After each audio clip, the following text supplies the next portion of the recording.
So hello and welcome back friends होते सभी का हमारे एक ब्रांड न्यू वीडियो में। तो फ्रेंड्स आज के इस वीडियो में काफ़ी तगड़े टॉपिक के ऊपर एक रिव्यू देने जा रहा हूँ और कवर करने जा रहा हूँ कि क्या होती है रैम कैche या फिर कैश डाटा।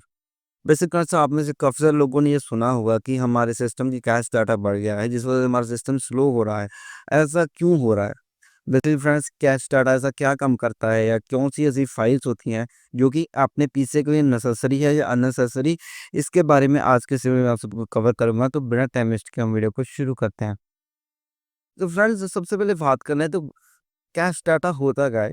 बेसिकली फ्रेंड्स मैंने ना एक दिन ऐसे गूगल किया तो मुझे पता लगा कि आप देख सकते हैं कि cache memory is also known as CPU. Cache memory is a temporary storage area in computer that store frequently accessed data instruction। इसका मतलब अगर आप में से काफ़ी लोगों को नहीं पता लगा हो तो मैं बता देता हूँ कि इसका मतलब है कि ये कैश मेमोरी होती है उसको सीपीयू मेमोरी भी कहा जाता है।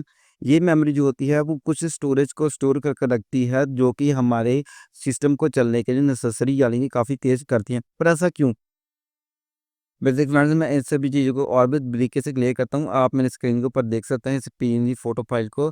तो जो सीपीयू होता है वो सबसे पहले डाटा भेजता है मेन मेमोरी की तरफ जाने से पहले वो कैश मेमोरी में डाटा जाता है।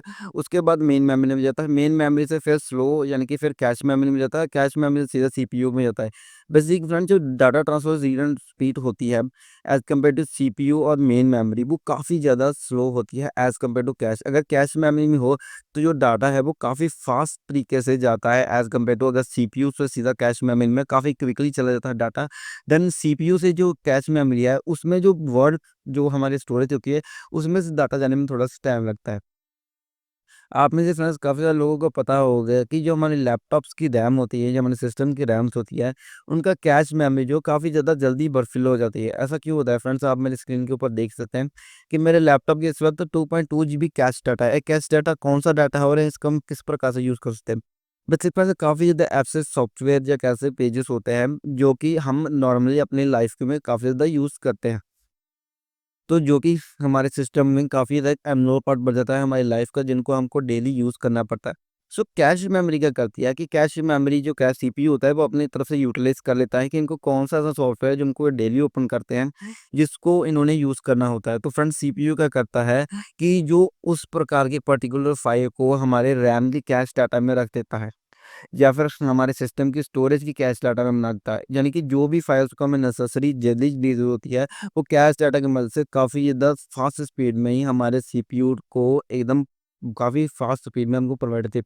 आप में से काफ़ी सारे लोगों को पता हो कि नैस नाम का एक सर्वर होता है, जिसमें बेसिकली फ्रेंड्स 8 टीबी की एचडीडी या एसएसडी लगाई जाती है, लेकिन फ्रेंड्स फिर भी काफ़ी सारे लोग उसमें 2 टू 4 टीबी की एनवीएमई ड्राइव लाते हैं for caching data. Basic friend caching data से ये होता है कि जो कि हमारा स्टोरेज में डाटा ड्राइव है, वो तो आप सभी को पता है कि वो तो काफ़ी स्लो स्पीड में जाएगा एचडीडी या एसएसडी में as compare to NVMe drive. So वो डाटा जाता पहले है एनवीएमई ड्राइव में। एनवीएमई ड्राइव में जा कैशिंग हो जाता है। क्या है कि कैशिंग का मतलब है कि वो डाटा पहले एनवीएमई ड्राइव में जाता है। एनवीएमई ड्राइव जो है काफ़ी फास्ट क्विक स्पीड से ही हमारे सिस्टम के ऊपर ईथरनेट कैट 6 की केबल की मदद से आपको डाटा ट्रांसफर कर करती है एज़ कम्पेयर टू स्टोरेज।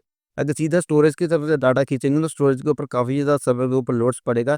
लेकिन जो एनवीएमई ड्राइव हो काफ़ी ज़्यादा डाटा ऐसा होता है जैसे कि फ्रेंड्स कोई वीडियो एडिट प्रोजेक्ट के ऊपर आप काम करें, या आप किसी गेम डेवलपमेंट के ऊपर काम करें बाय चांस, या फिर आपको काफ़ी ज़्यादा ऐसी मूवीज़ और वेब सीरीज़ है जो कि हमने स्टोरेज में ऊपर स्टोर करके रखी है, जिनको आप डेली यूज़ करते हैं।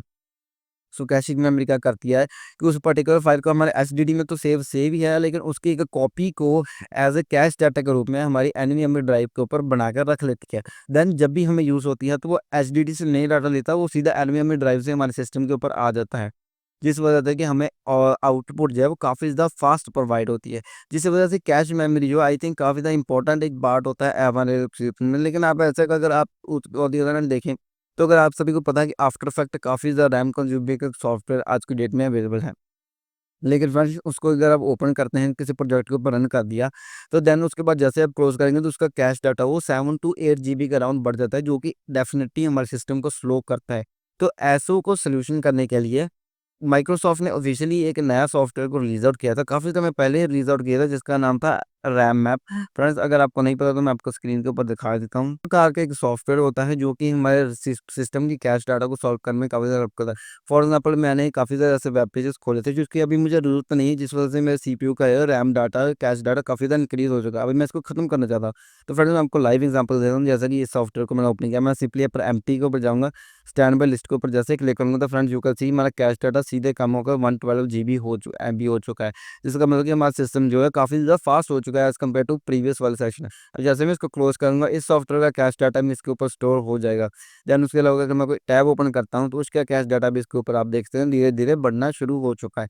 यानी कैश डाटा जो है वो ज़रूरी एक ऐसा सॉफ्टवेयर है, क्योंकि अगर आप क्रोम का टैब चलाते हैं या फिर ऐसा कोई भी सॉफ्टवेयर ओपन करते हैं, तो कैश डाटा आपके लिए काफ़ी ज़्यादा इंपॉर्टेंट हो जाता है। आप इस डायग्राम के ऊपर भी देख सकते हैं कि सीपीयू की जो डाटा है, वो सबसे पहले कैश 1 से डाटा लेता है, उसके बाद कैश 2 से, फिर रैम मेमोरी, फिर मार्जिनल कैश के भी 2 लेवल होते हैं। बेसिकली फ्रेंड्स आप सभी को नहीं पता हो तो। लेकिन बेसिकली लेवल 2 की इतनी ज़्यादा ज़रूरत नहीं पड़ती, मैक्सिमम जो कोई लेवल 2 की ज़रूरत पड़ती है तगड़े-तगड़े सर्वर में कैश 1 ही हम इसको कंक्लूड करके। तो सीपीयू सबसे पहले डाटा भेजता है कैश में, कैश टू रैम मेमोरी और मेमोरी टू स्टोरेज। स्टोरेज से डाटा रैम में जाता है, रैम की जो कैश डाटा होता है वो सीधा सॉफ्टवेयर जो सीपीयू को सेंड करता है, जिस वजह से हमें आउटपुट काफ़ी ज़्यादा क्विकली फास्ट है। अगर आप नहीं और डिटेल में देखना चाहते तो आप देख सकते हैं कि सीपीयू सबसे पहले डाटा भेजता है कैश मेमोरी की तरफ, कैश मेमोरी से वो जाता है मेमोरी में, मेमोरी से वो डिस्क के ऊपर वो कमांड जाती है, डिस्क से वो डाटा खींचा जाता है, वो मेन मेमोरी में जाता है, उसके बाद वो सीधा मेन मेमोरी से सीधा हमारे सीपीयू के ऊपर चल रहा है। वो सीधा मेन मेमोरी में नहीं जा सकता, ना ही स्टोरेज में जा सकता, क्योंकि आपको इससे आउटपुट काफ़ी ज़्यादा कम मिलेगी, इसलिए कैश मेमोरी जो है वो काफ़ी ज़्यादा इम्पोर्टेंट एक फैक्टर हो जाता है हमारे कंप्यूटर या मोबाइल का। आप में से काफ़ी लोगों को पता होगा कि जो ऐप्स होती हैं वो भी काफ़ी ज़्यादा कैश डाटा कंट्रोल करती है। तो बेसिक फ्रेंड जो भी आप अगर चैट्स को ओपन कर रहे हैं फॉर एग्ज़ाम्पल इंस्टाग्राम के ऊपर, तो उन चैट्स का एक पर्टिकुलर फाइल की स्टोरेज को स्टोर कर लेती हैं कैश मेमोरी, जिस वजह से कि हमें एक अच्छे तरीके से बैकअप मिलता है। फॉर एग्ज़ाम्पल आपने किसी को कोई फ़ोटो ही सेंड कर दिया तो उसका कैश डाटा भी उसके ऊपर सेव रहता है।